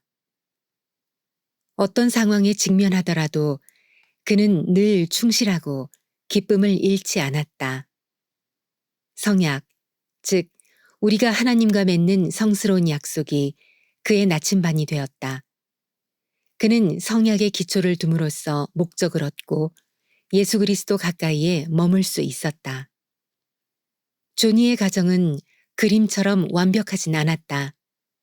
조니의 부모님은 그가 2살 때 이혼하셨고 아버지는 교회의 활동 회원이 아니셨다. 하지만 아버지는 조니가 초등의 프로그램에 참석하고 가장 중요한 일을 하도록 격려하는 등 그 나름대로 조니를 지지해 주셨다. 고등학교 때 조니는 혼자 가야 하는 상황일지라도 세미나리를 최우선으로 삼았다. 여름에 아빠와 함께 생활할 때는 직접 차를 몰고 여동생과 함께 교회에 갔다. 그는 옆에서 격려해 주는 사람이 없어도 혼자서 경전을 읽었다. 선교사로 봉사할 때가 되자 그는 긴장이 되긴 했지만 봉사하기로 선택했다. 최근에 70인 정원회의 산디노 로만 장로님은 이렇게 말씀하셨다. 신앙은 우리가 예수 그리스도를 신뢰할 때 싹트고 우리가 그분께 신실하고 충실할 때 꽃핀다는 것을 유념하십시오. 여러분이 그리스도와의 참된 관계를 원한다면 성약을 맺고 신실함과 충실함으로 성약을 지킴으로써 그러한 마음을 그분께 보이십시오. 예수 그리스도와 성약을 맺음으로써 소망이 자라고 성약을 준수함으로써 신앙이 커갑니다. 조니가 성약을 삶의 지침으로 삼는다는 것은 완벽한 가족이나 이상적인 환경을 갖는 것을 의미하지는 않았다. 그건 힘들 때라도 예수 그리스도를 선택한다는 의미였다. 그렇게 하면서 그리스도와의 관계가 깊어졌으며 그로 인해 그는 신앙과 미래에 대한 희망을 키울 수 있었다. 예상치 못한 축복. 2020년에 조니와 나는 둘 다 멕시코 비아에르모사 선교부에서 봉사하라는 부름을 받았다. 그러던 중 코로나19가 발생했다. 제1회장단은 선교사들에게 원래대로 정해진 봉사 기간을 고수하되 새로운 지역을 배정받을 가능성을 열어두거나 아니면 원래 배정받은 지역에서 봉사할 수 있을 때까지 선교사업을 연기하는 것을 선택할 수 있도록 했다. 수많은 기도 끝에 나는 선교사업을 연기하고 당분간 브리검영 대학교 하와이 캠퍼스에 계속 다니기로 결정했다. 기다림은 내가 예상하지 못한 축복을 가져다 줬다. 18개월이 지난 후 내가 마침내 멕시코에 도착했을 때 조니는 라스베이거스 서선교부에서 막 멕시코로 이동 왔다.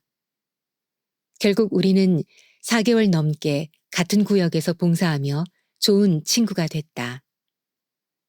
조니가 귀환한 후에도 우리는 계속 연락을 주고받으며 매주 서로에게 편지를 썼다. 어느 월요일에 나는 그에게 너의 인생 목표와 꿈이 뭐니? 라고 물었다. 그는 이런 답장을 보냈다. 내 목표 중 하나는 성전에서 인봉을 받고 복음 안에서 가정을 일궈 나가는 거야. 그 글을 읽는 순간 생각이 명확해졌다. 나는 그와 결혼하고 싶었다. 그의 우선순위는 분명했다. 솔직히 누군가가 나에게 그와 똑같은 질문을 했다면 나는 아마도 세계 여행이나 울트라 마라톤 뛰기 등을 말했을 것이다. 이런 것들도 가치 있는 목표이지만 조니는 내가 가장 중요한 것이 뭔지를 깨닫게 해줬다.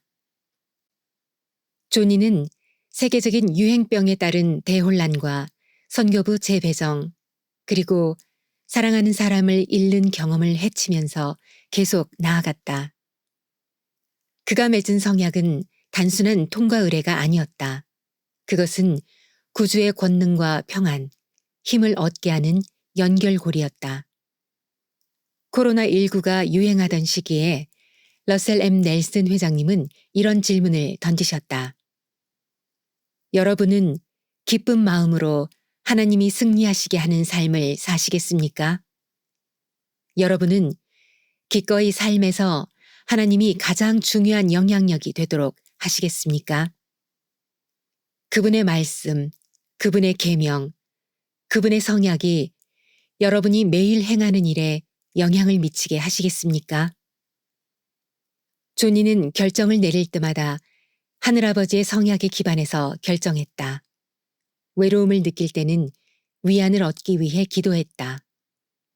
또한 의도를 지니고 성찬을 취하고 이를 마음을 다잡는 시간으로 삼았다.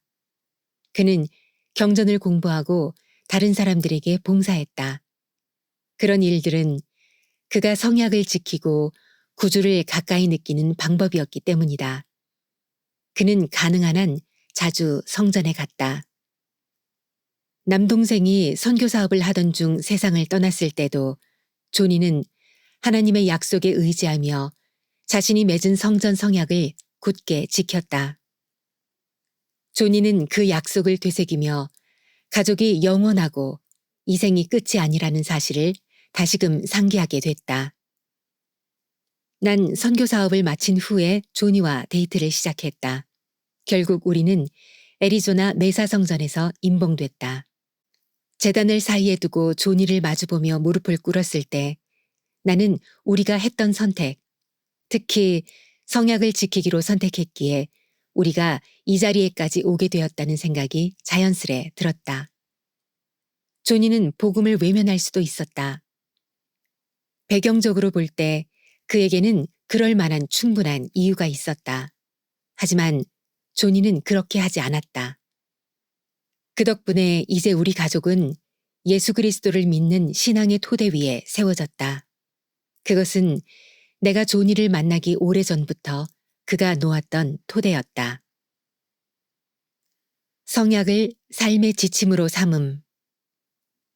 난 성약을 그저 우리가 하나님과 맺는 약속으로만 생각했다. 하지만 조니의 모범을 통해 나는 성약이 우리가 하나님과 연결된 상태를 유지하고 그분의 영원한 권능을 얻는 방법임을 알게 됐다. 12사도 정원회의 데일지 랜넌드 장로님은 이렇게 가르치셨다. 우리는 성전의 성약들을 맺고 지킴으로써 주님의 목적들에 대해 더 많이 배우고 성신의 충만함을 받게 됩니다. 우리는 삶의 방향을 인도받게 됩니다. 우리는 더욱 성숙한 제자가 됩니다. 궁극적으로는 우리의 운명이 바뀌는데 성약의 길이 승용과 영생으로 이어지기 때문입니다. 조니의 이야기는 성약의 길을 걷기 위해 가족이나 성장 배경이 완벽할 필요는 없다는 것을 입증해 준다. 레리 R. 레이콕은 청년 성인 주간 메시지 기사에서 이렇게 말했다. 배경이 바람직하지 않거나 원치 않는 삶의 경험을 하게 되더라도 삶의 상황이 우리를 정의하거나 우리의 운명을 결정짓는 것은 아니다. 순종하고 성약을 지킴으로써 오직 그분의 아들 예수 그리스도께로 나아간다면 하늘에 계신 전능하신 아버지께서 하늘 높은 곳에 있는 그분의 처소로 우리를 인도하실 것이다. 여러분이 모든 것을 다 알아야 할 필요는 없다. 하지만 여러분은 몇 번이고 계속해서 예수 그리스도를 선택해야 한다.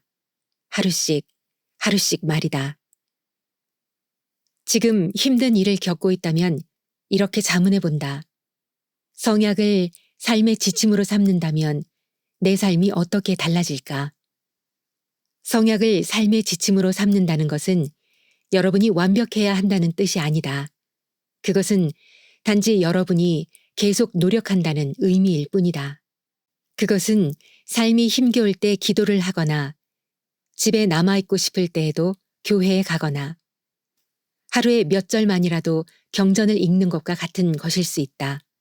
또는 누군가를 용서하는 것이 힘들 때 용서하거나 친구를 지지해 주거나 자신의 가치관과 맞지 않는 일에 대해 거절하는 것이다. 이 작고 변함없는 선택들이 우리가 매일 성약에 따라 생활하고 예수 그리스도 가까이에 머무는 방법이다. 성약을 삶의 지침으로 삼을 때 주님께서는 여러분에게 힘과 평안과 인도를 약속하신다. 삶이 완벽하지는 않겠지만 여러분은 하늘아버지와의 성약 관계를 유지함으로써 더 나은 삶을 향해 나아가도록 계속해서 인도받게 될 것이다. 성전에서 다시 소속감을 찾음. 브루클린 휴즈 로머. 내가 교회 로비에 서 있을 때 감독단체 이보자 형제님이 내게 성찬식에서 성전의 중요성에 관한 말씀을 해달라고 했다. 나는 당황한 나머지 눈을 내리깔고 얼굴을 붉힌 채 다른 주제로 하면 어떻겠냐고 물었다. 나는 몇 년 동안 인생에서 하나님 아버지와 단절되는 선택들을 한 탓에 성전에 참석하지 못했고 그래서 성전에 대해 말할 자격도 없다고 여겼다. 하지만 그날 이후로 머릿속에 성전이 계속 떠올랐다. 그곳에 가고 싶다는 소망이 점점 커졌지만 동시에 내가 합당하지 않다는 생각과도 싸워야 했다. 나는 하나님 아버지께서 내가 당신의 성스러운 집에 있는 것을 원하지 않으실까 봐 두려웠다. 변화를 위한 단계를 밟다. 연차대회가 다가왔을 때 나는 초조하게 연사들의 말씀을 들었다. 나는 하나님께서 내 실수에도 불구하고 여전히 날 사랑하신다는 것을 느낄 수 있길 바랐다. 그런데 당시 제1회장단체 2보자였던 디이터 F 우트도르프 회장님이 이렇게 말씀하셨다. 우리의 삶이 얼마나 철저하게 파괴돼 보이든 그것은 문제가 되지 않습니다. 우리의 죄가 얼마나 짙은 주홍빛이든 얼마나 쓰디쓴 고통 가운데 있든 우리 마음이 얼마나 외롭고 버림받았고 상했든 그것들은 문제가 되지 않습니다. 아무리 산산조각난 삶도 다시 복구될 수 있습니다. 그것은 분명 하나님께서 내게 하시는 말씀이었다. 여러 달 동안 나는 어떻게 그리스도께 돌아갈 수 있을지 고민하고 있었다. 그런데 연차대회에서 들은 그 메시지는 다시 당신의 집으로 들어가기 위해 변화하라는 그분의 부르심이었다.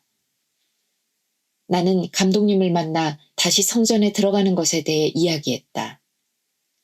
감독님은 내 삶에 예수 그리스도께서 어떤 역할을 하실 수 있는지, 그리고 그분의 속죄를 받아들이는 것이 내 고통과 죄의 짐을 그분께 드리는데 어떻게 도움이 될 수 있는지를 깨닫게 해주셨다.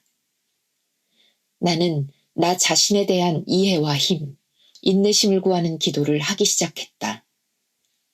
나는 조금씩 하나님을 더 신뢰하고 매일 조금씩 더 나은 행동을 함으로써 점차 구주의 빛과 다시 연결될 수 있었다. 감독님과 상의하고 구주에 대해 더 많이 알게 되면서 내가 하나님 아버지의 딸이라는 정체성에 대한 간증도 깊어졌다. 나는 사랑이 많으신 구속주께선 절대로 나에게 당신에게서 떨어지라고 요구하지 않으신다는 것을 깨달았다. 또한 사탄은 내가 성전에 들어가기에 합당하지 못하다는 생각을 하도록 유혹하려 한다는 것도 깨달았다. 그 깨달음을 얻은 후 마침내 나는 하나님의 집에 다시 들어갈 준비가 됐음을 느꼈다. 성전으로 돌아가다. 나는 반으로 접은 빳빳한 추천서를 손에 들고 몇 년 만에 처음으로 성전을 향해 걸어갔다.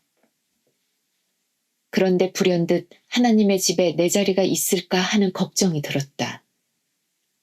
성전 문에 가까이 다가갈수록 불안감은 더욱 엄습해왔다. 어디로 가야 할지, 무엇을 해야 할지 모르는 내가 바보 같아 보일까? 성전에서 대리 침례를 받기엔 나이가 너무 많은 건 아닐까? 내가 안으로 들어가자 안내 데스크에 계신 형제님이 미소를 지으며 나를 맞아주셨다. 그날 아침 성전 봉사자들은 하나님의 집에 내 자리가 있음을 알게 해줬고 덕분에 나는 활기를 되찾았다. 성전을 떠날 때 내가 복도를 따라 침례실을 나가려는데 봉사자 한 분이 내게 손을 흔들어 주셨다. 그분은 기쁜 목소리로 이렇게 속삭이셨다. 오늘 성전에 와주셔서 감사합니다. 자매님의 도움이 필요했어요. 나는 그분에게 다음 주에 다시 오겠다고 약속했다. 따뜻한 성전 분위기를 다시 느낄 수 있길 고대하면서 말이다. 우리 각자는 하나님의 딸과 아들이라는 신성한 정체성을 가졌기에 성전에서 소속감을 느낄 수 있다.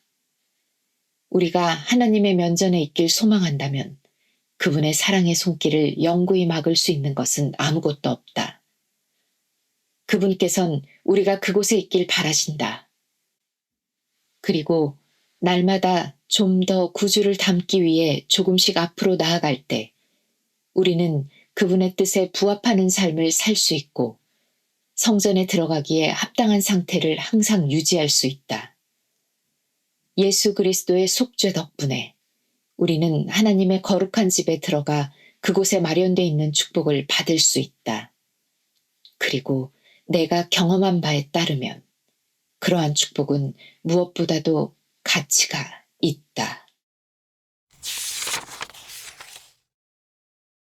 청년 성인 주간 메시지 성전 예배에 대한 두려움을 극복하다.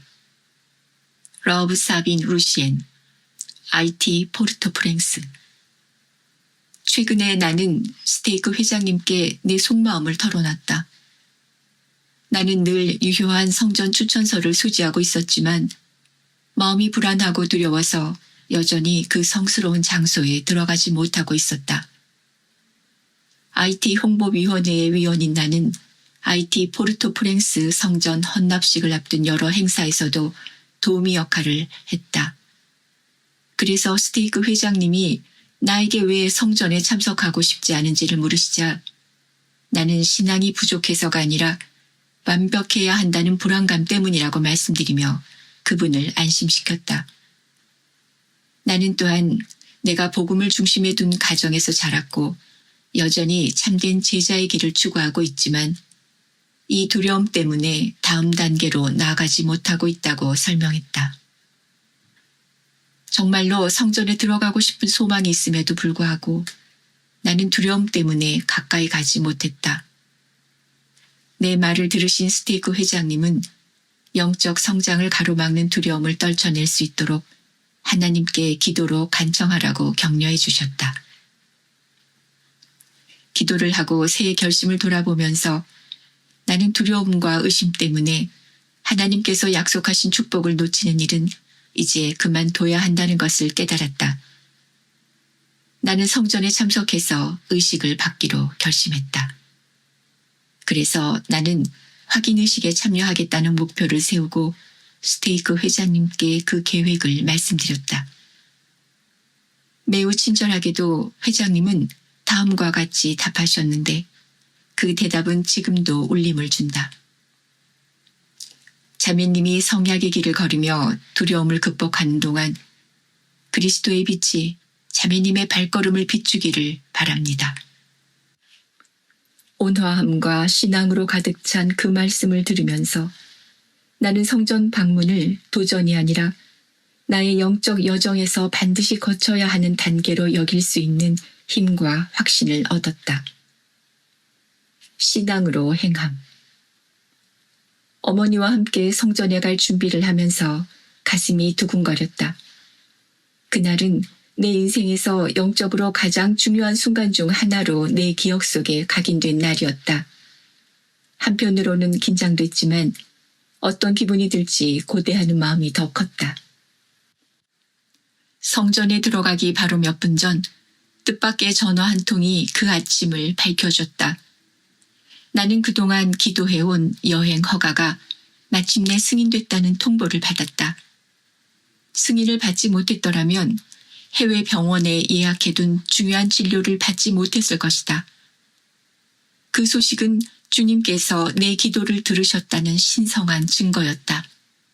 나는 벅찬 행복을 느꼈다. 나는 하나님께서 침묵하시는 것처럼 보일 때도 언제나 우리의 기도에 응답하신다는 사실을 깨달았고 날아갈 것 같은 기쁨을 느꼈다. 그 소식에 힘을 얻은 나는 마침내 성전 문을 열고 안으로 들어갔다. 성전 회장님 내외분이 나를 반겨주셨다. 그분들은 그 순간이 내게 얼마나 중요한 의미가 있는지를 아셨고 내가 그동안 두려움으로 주저했다는 것도 알고 계셨다. 그분들의 따뜻한 환영과 격려는 마지막까지 남아있던 불안감의 흔적마저도 날려버렸다. 정말로 형언할 수 없는 평안을 느꼈다. 확인의식에 참여하는 동안 의식문 한마디 한마디가 내 영혼에 분명하게 울려 퍼졌다. 나는 기쁨을 느꼈고 내가 거룩한 곳에 있음을 다시금 깨달았다. 의식이 끝난 후 성전 회장님은 나를 출구로 안내해 주셨다. 아주 단순하면서도 사려 깊은 그 행동은 주님의 집에서 환영받는다는 느낌을 배가해 줬다. 신성한 인도를 되새기며 나는 주님께서 내게 바라시는 바가 무엇인지를 깨닫게 됐다. 바로 그분이 나에 대해 품고 계신 뜻을 내가 의심하지 않는 것이었다. 그러자 러셀 M. 넬슨 회장님의 다음 말씀이 떠올랐다. 주님께서 지금 우리를 위해 하시는 일을 절대로 잊지 맙시다. 그분은 성전을 우리가 더 쉽게 갈 수 있는 곳으로 만들고 계시며 우리가 성전을 짓는 속도를 더 높일 수 있게 도와주고 계십니다. 그분은 이스라엘의 집합을 돕는 우리의 능력을 키우고 계십니다. 또한 우리가 저마다 더 쉽게 영적으로 정련될 수 있게 해주십니다. 여러분이 성전에서 더 많은 시간을 보내신다면 삶에서 다른 어떤 방법으로도 받을 수 없는 축복을 받게 되리라는 것을 약속드립니다. 나는 성전이 참으로 명확한 응답과 무한한 축복을 받을 수 있는 피난처이자 성소라는 것을 깨달았다. 그 경험은 내 인생을 바꿔놨다. 하나님께서는 오랫동안 내 발목을 잡았던 두려움을 극복하도록 도와주셨고 당신을 신뢰하는 이들에게 자비로운 인도를 베푸신다는 사실도 깨닫게 해주셨다. 내 마음은 감사로 가득 차 있다. 이제 나는 성전이 빛과 인도와 평안을 얻기 위해 거듭거듭 돌아갈 장소임을 안다.